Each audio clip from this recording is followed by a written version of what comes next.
Let's talk Tanya for the 18th of Iyar, Lag BaOmer of a leap year. So in yesterday's Tanya, we're talking about the reciprocal love. When we contemplate the idea that God created the world and everything that entails, the contractions and the pushing aside of the infinite light and then contracting and recontracting and recontracting, and all because God wants a relationship with us, that causes us also to then realize that just like we are God's number one priority, we have to reciprocate in kind, and God has to be our number one priority in our relationship with Him. And we said that this is the crux of the love for God, which is discussed in the Shema. But how do we get there? So to get there, we have what's called the brachos Shema, the blessings of the Shema. In the morning prayers, so we have the Shema, but before the Shema, we have two blessings. Now, we know that before we do a mitzvah, we say a blessing. So whether it's washing our hands or blowing the shofar or whatever other mitzvah may be, we make a blessing beforehand, thanking God for giving us this mitzvah. But here we have the blessings of the Shema, but we don't say Asher Kiddushanu b'mitzvah, who sanctified us with the commandments and told us to recite the Shema. The blessings of the Shema actually don't seem to have any connection to the Shema. What is the connection?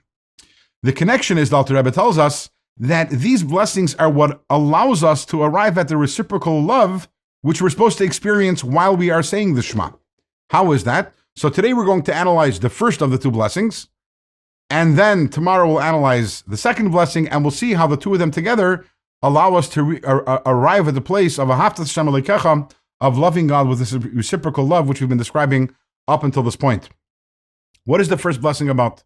The first blessing talks about the angels and the service, the incredibly holy and pure and beautiful and unblemished service of the angels.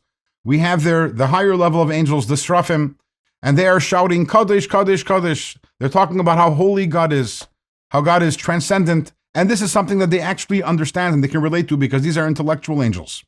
And then we talk about the lower level of angels. We have the Seraphim, the Chayos and the Efanim, and they're not really, they don't really understand because they are more emotional creatures. And instead they say, Baruch Kvod Hashem Elokeinu, they say, blessed be God, wherever He may be. And they're speaking birash, as we say. They're loud and they're excited.